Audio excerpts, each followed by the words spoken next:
Hi friends, today we're going to be talking about dating horror stories, but before we start this video, I would like to preface this with two things. One, I woke up to snow outside in Berlin today, and when it snows in Berlin, it never sticks on the ground, so cue the motherfucking jingle bells. And two, I am gay, and I would like to say that any dates that I mentioned that involve a boy, actually, the way that they were acting, are from a long time ago, and trust me, I know the error of my ways now, and I have changed for the better. So if we could all just collectively ignore that, great.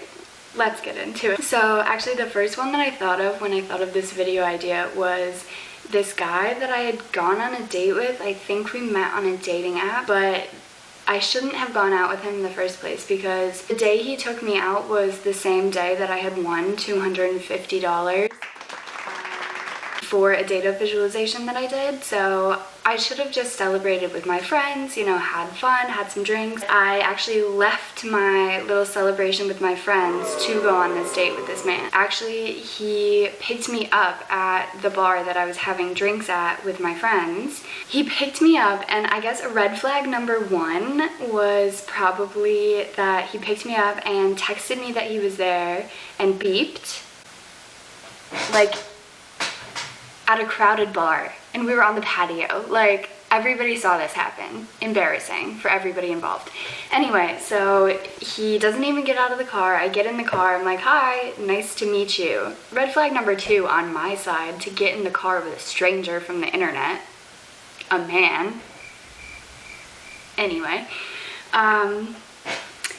and this guy didn't live in the state that I went to school in, so he drove, I think, like an hour and a half for this date. So he took me to Dave & Buster's, which, if anybody doesn't know what this is, it's like an adult games center. Like, it's, if you went to like a place where you could play laser tag and skee ball and games like that, but with a bar. So it's like that plus drinks. But it's the whole thing where you can play and you win points, and you can use those points to get gifts, whatever, or like little prizes. So on the way to Dave & Buster's, he admitted to me that he only listens to Kevin Gates. Red flag number three.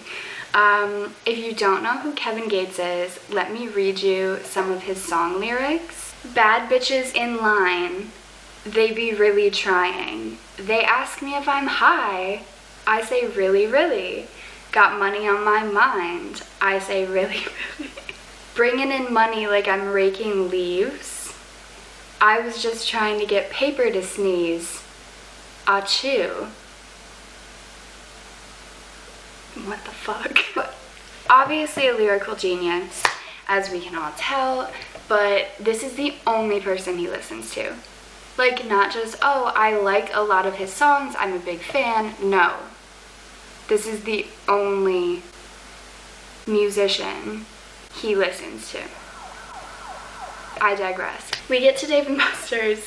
He gets us drinks and, like, gets, like, tickets or whatever. He has a frequent flyer card for Dave & Buster's. This should have been red flag number four, honestly, at this point. But then we're playing games, and he is chomping. Like, have you ever seen the Cell Block Tango? And all of the women are talking about why they murdered these men. One of them murdered a man because he was chomping and popping his gum. And I get it now. I understand. So, he was chomping on some cinnamon gum, and I don't know if, like, anybody's familiar with cinnamon gum, but like, you can smell that shit for miles. Like, if somebody opens a pack in the next town over and it's like wafting, it's pungent. He's chewing on this gum, and I decide to make the games that we're playing a little bit more fun by adding this extra level of, okay, if I win, I get this. If you win, you have to do this. So we're making bets on these games, and his bets are like, if I win, you have to come spend the night with me. at my apartment in XYZ city where he lives. My bets are, if I win, you have to spit out that fucking gum. So like, we should have known that we weren't on the same page here, but we kept going, like we were still on this date. I couldn't leave because he was my ride home, so you know, just silently struggling. At the end of the Dave and Buster's section of the date, we go to like little prize room, and he wouldn't get me a prize, even with like the points that I made him on his card, on his account. He was like, oh yeah, I think I'm gonna save these for later. Okay, so can we fucking leave maybe? He drives me back to my apartment because I have to change and get ready for work, and then he's gonna drive me to work. And like, he's never made a move this entire date, which is like great, so I don't have to like fight him off just yet. But he's just like chilling in my living room while I'm like getting changed for work, getting ready, and he drops me off at the bar, tried to fucking kiss me, and I just like cheeked him, and I was like, thanks, bye. And oh my god, so he fucking tears out of the parking lot. Also very embarrassing for him because he has to go up this massive hill to get out of my bar's parking lot. And he was like, whatever, probably jamming to Kevin. Like literally a day later, he starts going fucking feral. And he's like, you opened my Snapchat and you didn't text me back. Like, is this how the ghosting process starts? And I had to dig very far back into my Finsta archive, but I found the texts, so I will read them to you now. Open Snap, doesn't text back. Is this how the ghosting process starts? I say, when you texted me twice this morning, I was still asleep. As you know, I work in a bar which requires late nights, and I would prefer to sleep in. Nothing is going on, but if you really can't go a few hours without talking to someone you've been on one date with, I think it's best we just go our separate ways now. Mind you, this man is like almost 30, and at this point in time, I'm like 21. So keep that in mind for the next few texts.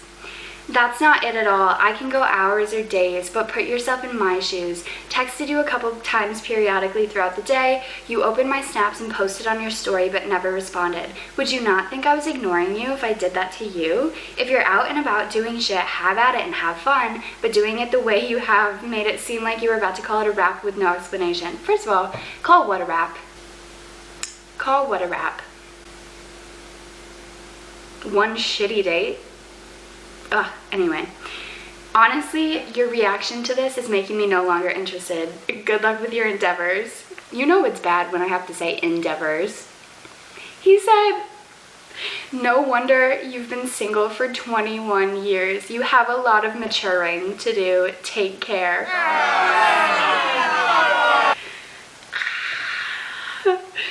So that was the end of Devin. So that was a really fun one, and that probably only sped up my process of figuring out that I was a lesbian, because what the hell. Then the next one is actually something that happened quite recently, and I wouldn't normally be talking about this if she hadn't blocked me on Instagram, deleted my number, removed me as a follower with zero explanation. So I asked this girl out for drinks right before I was about to go visit my sister in Chicago, so I was getting on a flight the next morning pretty early. And we were texting throughout the day. The conversation was great. We figured out where we wanted to meet. We met at this bar that I'd been to before. It's a queer bar, and it's always really fun when we go there. And we wanted to sit outside anyway, but they still required, because this was a few months ago, they still required you to sign in with your address and your email and your full name and everything. And she was really weird about that. Like, she really didn't want to do that, and she was kind of like fighting with the bouncer and being like, do we have to do this even if we sit outside and we check in on our phones? So just like, not necessarily a red flag, because I understand that maybe you don't want your personal information out there, but it's been several months of this, and it just rubs me the wrong way because it feels like it falls in the same category as like treating a waiter shittily just because like they're staff. which I don't fuck with. And we sat outside, I bought us drinks, and I asked her what she wanted to drink.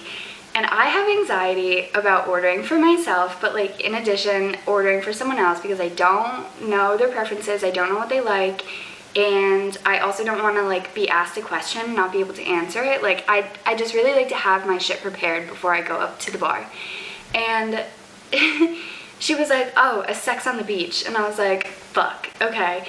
And I had been a bartender before, so I'm like trying to remember what's in a sex on the beach if they ask me, because sometimes people make it differently. Like it's not like this is like one of those drinks that like can kind of be open to interpretation, so like each place might make it like a little bit differently. So I don't know if she's thinking about it from like one specific place that she's had it, or like it's not a standard drink like a fucking vodka cranberry or something. So I was like, okay, if they don't have that, or if they can't make that for some reason, what kind of drink would you like? Like what base alcohol, and like what wouldn't you drink? Like fucking going through a checklist of what I need to know before I go up to the bar. So she said, okay, something with vodka, whatever. I asked about a sex on the beach. They said they couldn't make it, so I got her something that was like vodka watermelon type of thing. And I just got myself a tequila soda because I'm simple. I paid for the drinks, tipped, whatever, and came back outside. And we were talking, everything was fine. The conversation was flowing like nicely. And then she was like, will you go get us more drinks? And I was like, okay, like I have no problem with doing that, but like we hadn't finished the first round of our drinks yet. And I hate when people ask me to do something before I'm planning on doing it, because it makes me really not want to do it. And also, asking someone to spend their own money is kind of weird. Like, I know I asked her out on a date, and I bought like the first round of drinks, but like she knew that I had an early flight, and I told her it wasn't going to be a late night, etc., etc. So we ended up getting another round of drinks, and then I asked if she wanted to walk around, maybe grab a beer at like a little convenience store, and then just like walk to the park, because there was one around the corner that I knew about. And we did that, and we were just sitting there and talking. One thing that you should know about lesbian dates is they last a long time. So I think we're like 4 hours into the date at this point. Also offered to drive me to the airport in the morning, and I was like, oh no, that's like really not necessary. And she was like, no, it's fine, I have to drive somewhere tomorrow anyway, so I'll be in my car and I'll be up early, like really don't worry about it, I want to do this. And I was like, okay, let's see how the day goes, because this was before we even met up, and I didn't want to like put all of my eggs in this one basket that this is gonna happen, the date's gonna go great, and this is whatever. So I still had planned, like set my timer to go take the train. We were making out in the park, and a rat scurries across. It's just Berlin romance. After that, I was like, okay, it's getting kind of cold. Like, I live a little bit far away from here, but if you want, like, we could go back to my place. It's up to you. Like, really your choice, but like, I could get us an Uber. And she was like, oh yeah, sure, let's do it. Fine. Like, was really excited. And then I paid for this Uber. It was like 30 euros. It was like a dumb amount of money. And then we got back to my place, and then immediately she asked me, she was like, do you have any more alcohol? And I was like, okay, like check in the fridge, which is also like an ick for me, because it's like helping yourself to somebody else's shit. Like, it would be one thing if I was like, hey, like, do you want to drink something? And then offered, but it's like 2 seconds after stepping in the door, and she was like, where's the alcohol? I was like, okay. She ended up sleeping over, and while we were hanging out, interesting comments. So she told me that she really liked my skin color, which also, now that I think about it, is like kind of a red flag, because what the fuck? Like, she had also told me beforehand that she had had a boob job and was like very open about it, so this is like no secret. Like, when we were hanging out, she like took my shirt off, and she was like, wow, you have really nice boobs. Like, if I had met you before I went to my surgeon, I would have asked for those.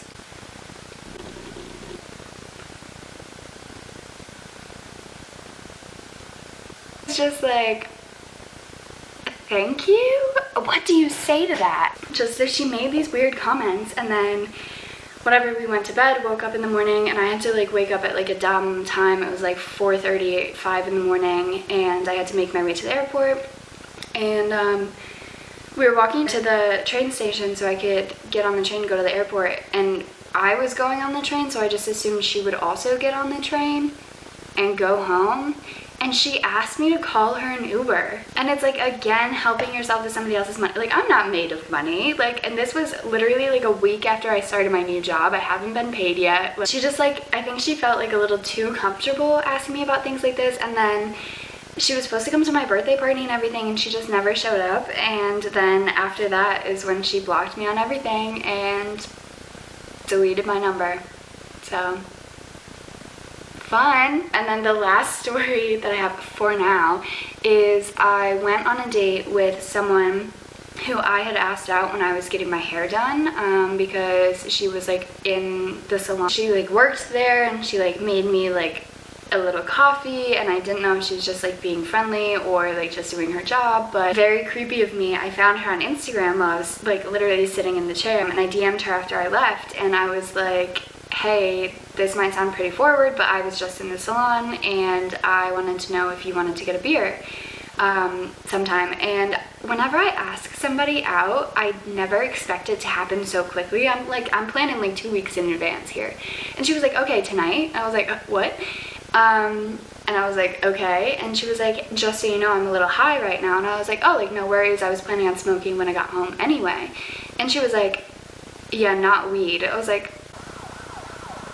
what? And I don't know why, but I went on the date anyway. During this date, she was like telling me about like other people she'd slept with, and how like she and her coworker slash friend had a threesome in the salon like after hours. And then despite all of these fun and exciting stories that I was hearing and the fact that she was on drugs, I decided to go back with her to her house. Relaying this story again makes me remember how dumb I am for participating in this nonsense. We went back to her house, and she put on like an hour-long techno mix, and I was like, ooh, yeah, set the mood. She just like was not a good kisser, not in the slightest, and she just like got on my lap and like just like tongue down my throat, like so aggressive. And like there were cats in the apartment too, and they were just like jumping all over the place. It was a very chaotic and hectic scene. Long story short, we ended up hooking up. And again, because this is also an unfortunate theme in my life, it was good for one of us. Spoiler alert, was not me. Then I went home afterwards, and she was like really lovey-dovey after that, saying like, I want to take you on a nice date, I want to go on road trips with you, I want to spend all my money on you, like very sugar daddy vibes. And then all of a sudden, out of nowhere, she ghosted me. And the last text she had sent me was her saying that she wanted to take me on a nice date, and then bye. But then a few months later, and I hadn't heard from her in like 2 months, she added me to this group chat on WhatsApp, and it was called Only Cats. And the description is, welcome to the meow group. Only meow voice messages allowed. You can also add friends to this feline family. Have fun. Meows for everyone. Literally, if someone said, what the fuck is this, they got blocked because it wasn't a meow voice message. And then literally it was 98 people, I think, in this group chat just meowing. Like, I'm waiting for the day that I just get ghosted and then I can live peacefully without that person for the rest of my life. But what the fuck is this? Meow group chat anyway. So if you ever feel bad about your dating life, don't, because it could be worse, it could be mine. And they also say in Berlin that you should only date if you're looking for an apartment, because one, that's the only way that you'll find an apartment, and two, Berlin dating is absolute shit. I'm here to confirm that that is in fact true, and I hate it here. Happy Sunday.